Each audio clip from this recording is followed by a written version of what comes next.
The Hangzhou Spark are a lovable team at the very least. As one of the 8 new expansion teams, the Hangzhou Spark approached this season with high expectations set by pundits, professionals, and experts alike. However, things have not gone as expected. The Spark have been little more than a small discharge, and frankly, they've been flat.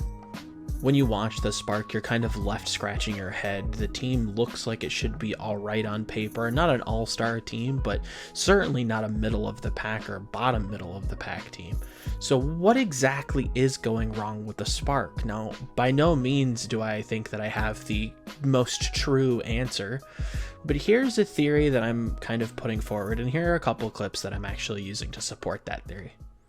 This is a beautiful example of how the Spark have great plans with a solid foundation, but crumble when things start to get a little dicey in terms of execution. Not only is it a great example of that, but it's also an example of how intricate and nuanced based some of these team fights are in Overwatch.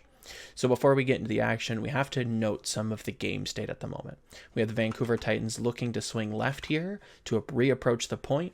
The Hangzhou Spark are in control. And again, want to touch on some positions here. Godspeed is holding top center here in this position playing Sombra.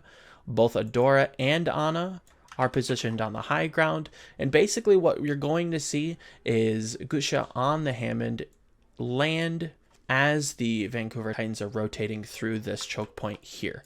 They're going to look to make a play off of Gusha's slam, and then things somehow go south. And we'll take a look at that. Again, rotating right here from the Titans' perspective. Gusha's slam hits, and there's no follow-up. Well, why isn't that? There's a big question mark on exactly where Godspeed is positioned here. I'd love him to be immediately following up on this slam that Gusha hits. We know he hits. He might not be on camera, but we can see that he's actually done some damage because his ult charge changes.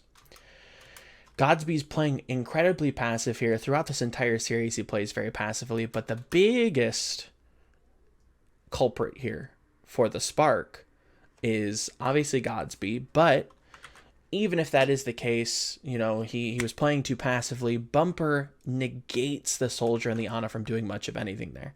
If this bubble isn't in place, if the Winston doesn't have the opportunity to leap onto the high ground and bubble the potential follow-up here, even if Godspeed can't hit the broadside of a barn for whatever reason, he could be playing with a blindfold.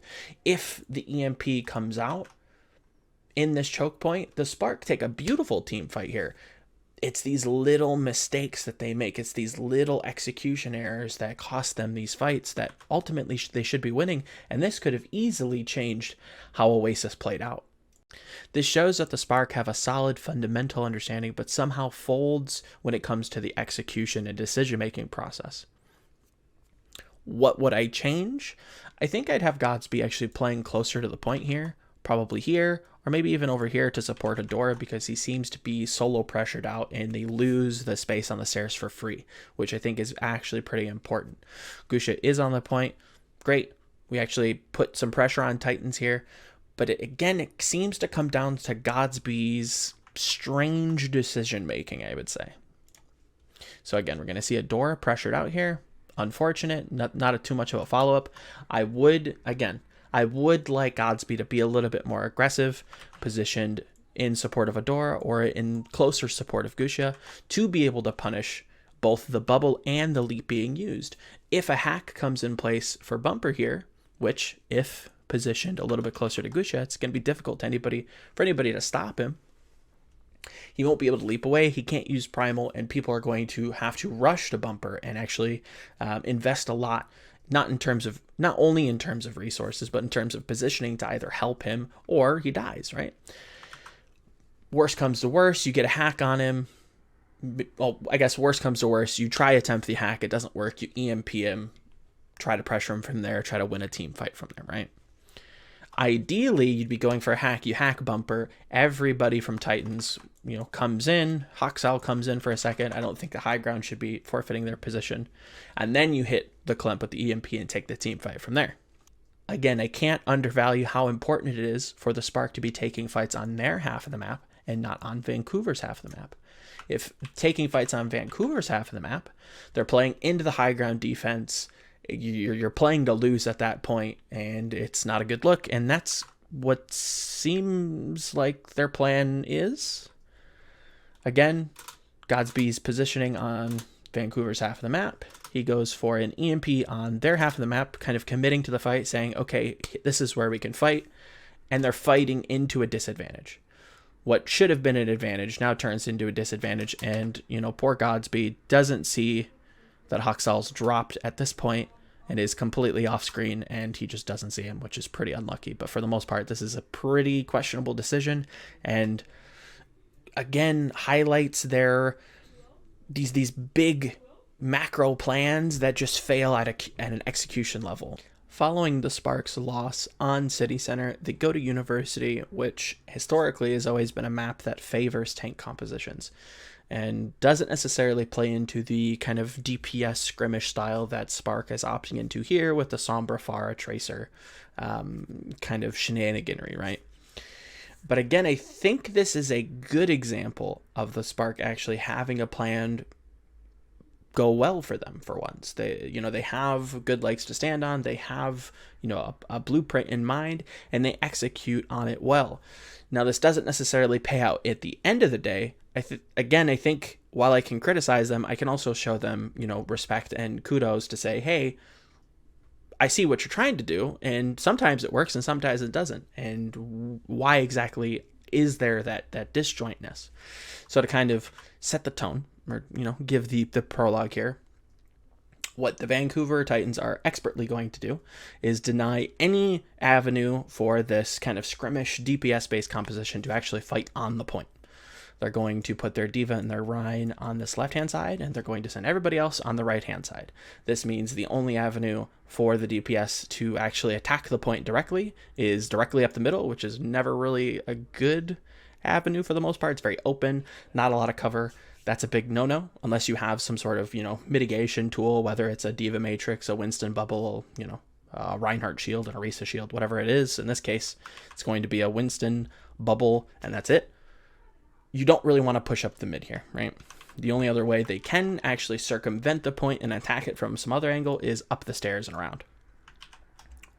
With that in mind, the Titans also kind of cover the Pharah option by, again, hiding in well-covered areas. The rotation by the Titans have always been good, and, minor, tip of the hat to them. What the Spark decide after they see the Titans rotation is they say, okay, well, we're not going to be able to take direct fights. What we're going to have to do is set up a very intricate backline dive, and we'll see that here. And again, I think this is good, on the spot understanding from the Spark to say, okay, where's our win condition? So we can't fight them in these corridors because our comp really doesn't play well on it. At this point, the point's going to unlock here, the control point's going to unlock, so we can't go back and swap. So where's our win condition? So if we actually get some pressure in the back line, the hack onto the health pack there from Godsby is actually, pretty good. They do pressure the point a little bit. Ultimately, they do find the dive in the back. Adora kind of being a little disjointed there, which, to highlight, as much as this is a positive thing, it does echo some of the communication and, these strange errors that happen. Gushia calls, or I would assume he calls for the jump in, and Adora goes right instead of going forward. Let's see that again, just for epic pen's sake. I'm going to get this on camera. So again, Twilight's very, very low here. Slime has to back up to help him. Gushia is going to call the dive, and Adora goes right. Gushia goes in, Adora goes right. Disjointed. The fight goes well for them, kudos to them, but again, it's these little things that are starting to add up. It's these little positional, it's these little hesitations, it's these little communication breakdowns that are making Spark a worse team. Now, again, like I mentioned at the start of the clip, this doesn't actually end up in a positive result for the Spark because they're a little bit slow to adapt to the Titans, bringing out a very strict and hard counter composition to what the Spark are running. They bring out a Sombra, they bring out a McCree. Actually, I don't think they bring out a Sombra. They just bring out the McCree, and that's already enough to really put a pressure on the Tracer and the Sombra, and also kind of deals with the Pharah in a better extent. And it takes a second for the Spark to regain their bearings there. It seems like after this point, the blueprint doesn't necessarily go too much farther, or I don't know, I guess they forgot, but I don't necessarily think professionals in this setting should be forgetting, or if, I don't necessarily think that's a good excuse for the plan falling apart. So here's a spot where I don't really know how to feel about the Spark. Do I think their composition is a little strange, and do I think that there's questions that are kind of unanswered? Yeah, for the most part.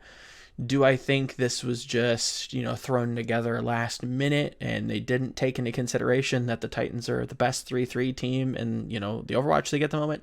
I don't think so. I seriously think that the attempts made at defending with this composition were kind of unfortunately never tested in the, quote unquote neutral.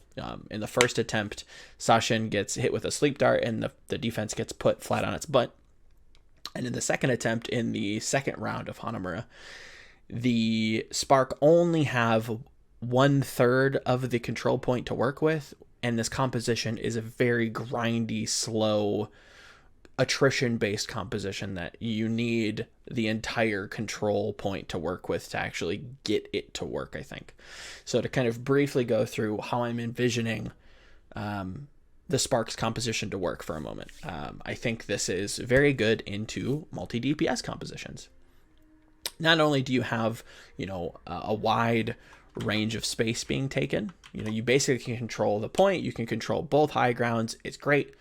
It definitely causes Titans to take a step back, which I think is more of a testament to the meta than it is to the Titans in particular, because I don't think the Spark are coming out with this very strange kind of defensive strategy, if not for dealing with some wonkiness in practice. So I think this is more of a behind the scenes thing that plays okay into, a GOATS-based composition if teams decide to rotate into it, right? Which we're seeing more and more teams have the presence of mind to do so. But ultimately, we see the Titans have, a hard time rotating in with this ball push.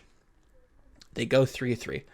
Now, that's kind of how I conceptualize this defense going the entire time. If a team sees this, they probably go 3-3. And this is kind of how I see it playing out. The Rhine Goats 3-3 team will rotate either left or right. If you go left, you leave yourself wide open to a lot of the pressure from the Pharah. You still get some pressure from the McCree. You get a little bit of pressure from the Tracer. Either way, if you go left or right, the Tracer has a hard time finding some pressure, so maybe that pick could be swapped around a little bit. But as we get farther into the blueprint of how this works, I think it probably is a fine pick, if that makes sense.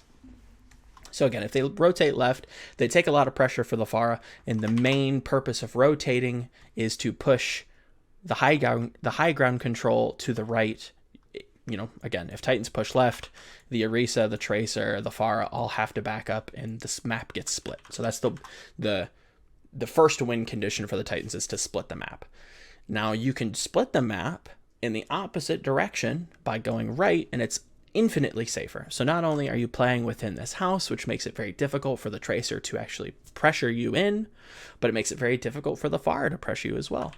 You come up and you round, and you move the McCree and the Ana to the opposite side of the map, which ultimately splits the map in a much safer fashion, and that's what I assume teams would probably are going to do every day of the week.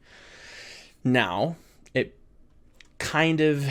there are some dilemmas at this point. Can you boop the rotating Goats team, in this case it's the Titans, off the high ground and maybe take a split fight there? Maybe you boop, the Lucio, maybe you get the Zen if they're running a Zen, maybe the Moira. If you can boop them down and take a pick, you're already at a great advantage. Beautiful. Most of the time, the enemy diva is going to be aware that that's going to be happening, so they're going to be looking for, your concussive blast. So that's a win condition for the defending team, but it's not necessarily one that is readily available all the time. If you can get it, great. If you can't, it's a difficult one to hit anyways. So the Goats team comes around, they can test point. At this point, you've got the McCree somewhere here, Anna somewhere here as well, and then the Orisa is the sole kind of proprietor. I think Tracer probably would be on the flank somewhere because you have to have some sort of multi-angle pressured here. The Orisa has to be the sole person on the hill, and at this point, the Spark, here I'll change the color, the Spark are going to be rotating cooldowns on the point to keep the Orisa alive and take this slow attrition-based fight. Hopefully the Tracer can get you picks. Hopefully the McCree can get you picks. Again, Godsby, a kind of legacy McCree player, very, very good at the hero. If everything goes smoothly, you're trying to force errors. This is a composition that forces errors out of your opponent. And if it goes long enough, your Tracer possibly can get a pulse bomb kill, maybe DMEC the Diva, maybe McCree gets a headshot, you can get some halt pulls, maybe Mirages get set up, maybe you get a Valkyrie push. We never get to see that because something at the start of the fight ends up failing the Spark. So again, I don't think it's inherently bad, but it also makes sense it makes sense to me at least. I think it rotates into their B defense, which we'll get into pretty well. I don't think there's a ton of swaps, and you actually get to hold the supercharger, which I think is important.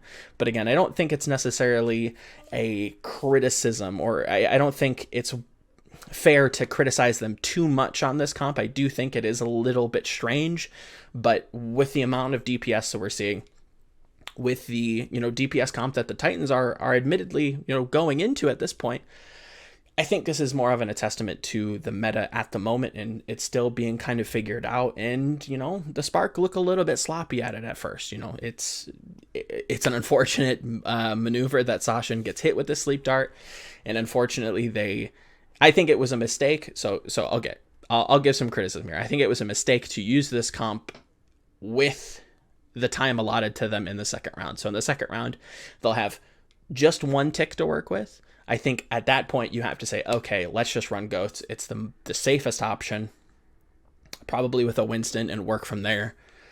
Gusha plays a mean Winston. That's probably the safest option. Playing this comp, you're trying to cover too many bases. It's very niche, and it's not going to work necessarily. And again, so I'll just let the video play for a second, and you'll see Sashin get slept, and the fight is immediately over. Yep, there he is. Monty calls for the sleep, and adios, amigo. It's a bit rough, but I think there's a lot of asterisks to these fights where Spark just kind of missteps a little too early, or there's some sort of unlucky scenario that happens to them before the plan gets set in motion. So here's a composition, so here's a scenario that I don't think we'd ever be put in. We started to see this Symmetra boosted Bastion Orisa focused composition on Hanamura B defense, going all the way back to Open Division. I think a couple teams are running this in what I am remembering correctly is the Goats meta, like very deep within the Rhine Goats-esque meta. And they had some minor success with it, but it is very intricate, and if left unchecked, it's very annoying to deal with. It's a very sieged up composition that you have to have mobility to deal with, because the only way to get up here onto this high ground, that is a terrible color, onto this high ground, is either with a mobility option or a Symmetra teleporter of your own, which I think probably gets killed before you can go through it anyways. So again, you're looking for like a nano boosted, EMP play here. You have to have a very punchy composition to deal with this. Now, I will say that if the Spark give up this high ground with a simple fake, which we'll see here, watch, the Vancouver Titans know that they can't deal with the shield pressure that the Bastion is bringing, so they use the map geometry to their advantage and start to rotate around to the point. Now, if they go to the point, the Spark should feel no pressure at all. Maybe you lose a tick there isn't a ton of worry there. They can quickly deal with that composition. You're trading ticks at that point, and you shouldn't feel the pressure to make these big rotations. And you can already start to see Godsby's moving over to kind of create the biggest possible gap between the Titans and the Spark. What you're going to see teams do if Spark continues to do this very quick rotation before they actually see them commit, and even if they commit, it shouldn't matter at this point. The Spark have already committed to re-sieging on this high ground, which makes it infinitely easier for the Titans to actually turn around and pressure them off. They have to unsiege, move back around, they probably go coast for some reason, and you're already kind of throwing a wrench into their plan. This big swing over will be punished if they continue doing this. I don't think it's necessarily needed. You put yourself at a big disadvantage. Again, you have your diva contest point. You're not under too much pressure. At a certain point, if you're not breaking shields, if you're not getting picks as the Spark, your diva's going to kind of fall behind the 8-ball. It's going to be difficult for you to deal with if your diva's out of mech. Again, I don't think this big rotation was needed, but c'est la vie, it happens. And they take this first fight. Now, if we jump ahead, we see them kind of fall prey to the pressure I was talking about. The picks are respawned. Titans are coming in full force to pressure them onto coast, which they do. Now Titans say, okay, we're not going to chase you to coast. That's dumb. We're going to take point control here. They're very objective focused, and there's no wonder why they're such a good team. Now, this is where, again, I have to kind of lay some onus onto Godsby here. I'm under the school or train of thought that I think in the neutral game, you can use Bastion ult and it can find success. But if the fight has already started and your Bastion is under any kind of pressure, I think it's a mistake to use your ultimate. Much in the same way that Pharah and McCree's often can get killed during their ultimate because of the charge up time and the amount of pressure that you're losing. Bastion is a very similar hero where he has the transformation time, and yes, he has more burst damage, but I think you're losing a ton of shield pressure. You're losing a lot of your composition strength by changing into the tank formation, if not to clean up the fight or before the fight even starts. If you're doing it in the middle of the fight, you lose a lot of that ground that you've already gained, and this is what happens. He pops the ultimate as a win condition with nano boost and doesn't find anything and immediately dies. Is it the sleep dart? No, I don't think so. I think if Twilight misses that sleep dart, I don't think Godsby finds any success, and now he's left, down an ultimate, not in tank mode or not in turret mode, and he's providing nothing for his team. I think it was a mistake. I think it's another questionable decision. And all in all, another kind of very strange fight for the Spark. Good in some angles, bad in others. I'd say mostly bad in others, but again, showing signs of life. So on the Spark's attacking round, we see a pretty big blunder take place as the team gets split apart, and they kind of coalesce very well, I'd say, but their migration to the point is a bit lacking and shows hesitance, which kind of goes back to that big narrative around their communication being a little bit rougher on the edges. As you see, they push through the choke. I think their bubble timing's particularly fine. They play a little bit split here, which I think, is nitpicky and not a big deal, but their front line, their Diva, their Reinhardt are completely split from their back line, which is a problem. So now it's crunch time. How quickly can we regroup, and how quickly can we beeline it to the point? I think they regroup fine. Titans doesn't pressure them too hard. And if we look at the health pool war, it's pretty even, I'd say, in terms of damage done. Bumper's done a little bit more, but that's to be expected because he's playing the Winston. So now the Spark are together. Beautiful. Crisis averted. We can move to the point. Well, now we start to see a little bit of a split. This bubble, if acted on, is not going to last if the Titans decide to all-in Gusha here. That's I think, problem number one. They choose not to. Beautiful. Nobody's completely committing to him. But if you didn't catch it there, let's go back for a second. Again, we see the split because I'm an idiot and didn't hit the right key to move VLC in the right way.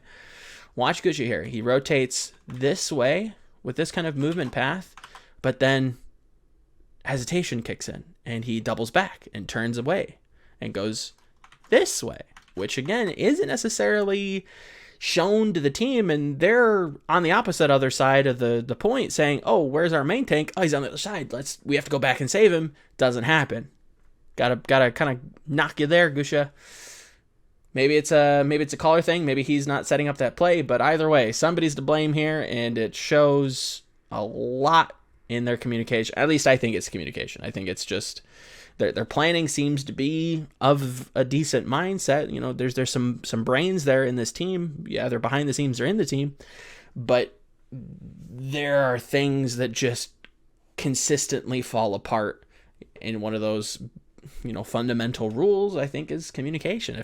If nobody's on the same page, I don't care how good your plan is, it's gonna fall apart. So here, after the Spark have captured A, obviously we go to B, and then, you know, we got some fakes. We got Spark showing off a little bit of a fakey move, again, trying to bait out a little bit of resources. Now they're going to pull back and push through main. Cool, awesome, don't hate it. What I hate is, you know, get booped, happens. You know, you know, there's not too much you can do there. You could try to juggle Janu if, you know, your coordination's there, which, you know, to be fair, the Sparks isn't. You get booped, it happens, right? So now Bebe and IDK here are split from the team. What do? They jump down. Well, at least that's what you thought they'd do. Bebe gets split.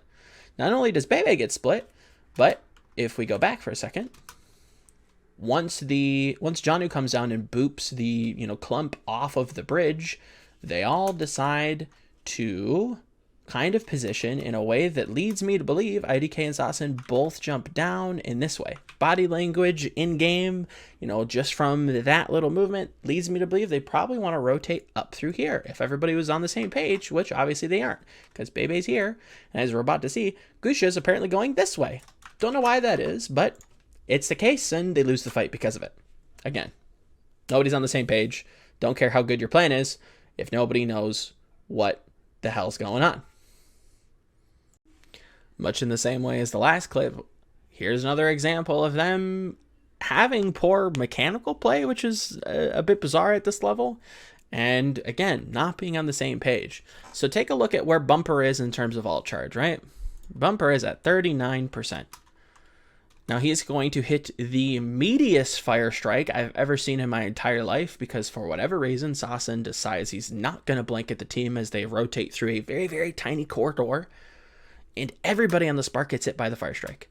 So he goes from 40% and jumps 36% and leads Gusha.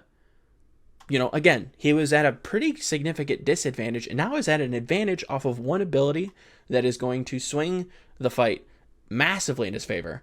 And look at how much damage this has done to the team. You know, in the 3-3 mirror, you don't really want to be at a health disadvantage. I think that's the least of their worries when you see what happens with Sashin next. Sashin decides, okay, we're going to set up a pincer play. You guys go left, I'll go right. 1, 2, 3. He decides to go at 1, is here with the team, you know, trying to pressure Titans, and Spark haven't even rotated yet.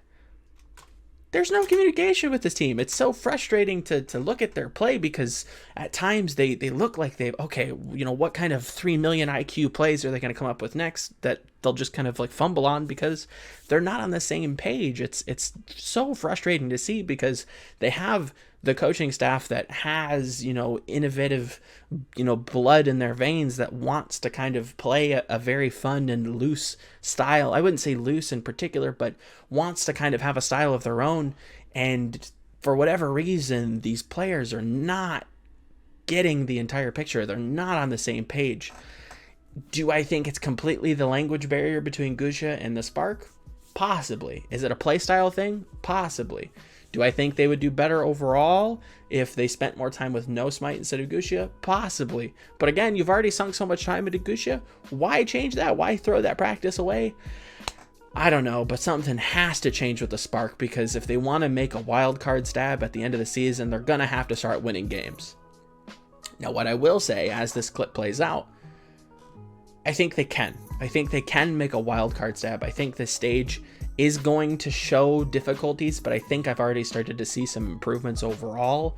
Do they still need to work on that coordination? 100%. Are their comms an issue? I'd imagine so. I can't know because I don't hear the comms, but just from the body language, just from the lack of coordination overall, yeah, they're struggling a little bit. But do they have minds leading them within the coaching staff? 100%. You can see that. I think they have a good foot forward in terms of how the meta wants to be played. I think this meta plays within their wheelhouse. Again, at the start of the season, we heard players going on podcasts talking about how the Spark were, pretty underrated and this strong team and a team that surprised people a lot.